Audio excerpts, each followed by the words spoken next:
The following footage is from a work-in-progress build of Alpha Protocol.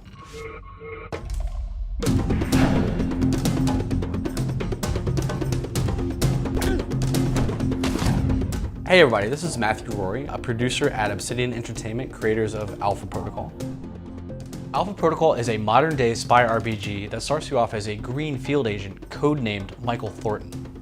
This walkthrough that we're going to be doing today takes place at pretty early on in the game in the Moscow hub. We want to show you some of the dynamic dialogue system and also some of the reactive world elements that we've built into the game. Let's ditch the interrogation. You're here for the missiles, so let's not play games. Darling, I do not play games. Now here we go. So before you go out into the field, you're going to have to make a choice of a handler. The handler choice is going to affect gameplay, objectives, and the kind of factions that you encounter during a mission. And the missions are going to play out very differently depending on who you bring along with you.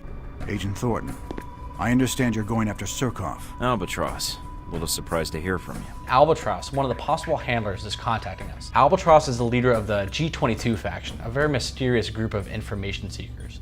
So what we're seeing here is an example of the dynamic dialogue system, or DDS for short. The DDS forces you to choose between a variety of chat responses or stances when dealing with characters. However, you only have so much time to pick your stance, so there's a lot of tension involved.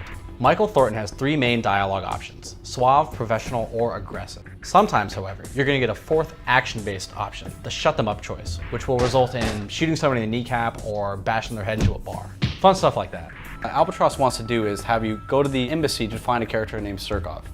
Expecting trouble? Always. So this is the embassy that Mike needs to infiltrate. Albatross is definitely kind of a stealthy character. He doesn't like a lot of firefights. He'll avoid that if possible. So what he's going to do is tell Mike how to get into the embassy through kind of a back door. What we're seeing here is another faction, the VCI. They stand in opposition to Albatross, but they're going to be storming the building at the same time as Michael. They have the similar objectives, but a lot more firepower. So you have to make your way through the building and find Surkov before they do. Now let me rewind to show the same mission played differently with different choices. You can't do this in the game, but luckily I can do it here today. This is Z, another potential handler for the same Moscow mission. Hello, darling. She's an ex-Stasi mercenary who kind of runs with a rough crowd. She's always looking for a fight. Some people appreciate a little suave touch, some people really like professionalism, but Z is definitely very much a fan of being treated aggressively. But like any other character, she can either hate you or love you or anywhere in between. Treating people the way they prefer to be treated is kind of beneficial to you because you might unlock different items, different weapons, different intelligence things that you can buy in the store. But again, if you side with the one faction or one character, another faction or character might actually dislike you.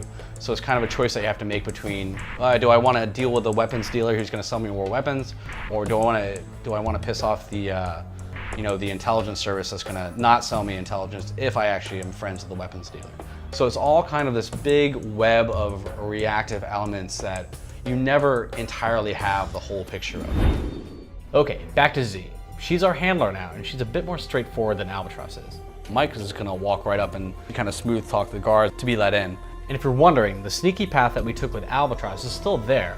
Z just doesn't know about it, so she can't really tell us about it. Since I have chosen Z as my handler, the G22 forces underneath Albatross are here, and they are also looking for Surkov, so we are in trouble. The choice of Z for this level obviously impacts the mission itself a great deal, but it also has impact on the future missions that you're going to play through. Even though you don't know it yet, she is going to play a pretty big role at the end of this hub. As you try to finish up your work in Moscow, she will come back and be a character that you can interact with more. I do not mind sharing you. For now. Great. In the past, many of our RPGs have focused on either good or evil paths of the game. This time it's more of a shades of gray approach. It's a bit more complex and nuanced than just saying that this is the morally right or wrong thing to do. It's a mixture of good, bad, and what is necessary to get the job done. In Alpha Protocol, we like to say that your weapon is choice, and that applies to every decision you make, whether it's in combat or in dialogue. Hopefully we whet your appetite to see more about Alpha Protocol in future walkthroughs. We're going to show you next time a little bit about safe houses and customization.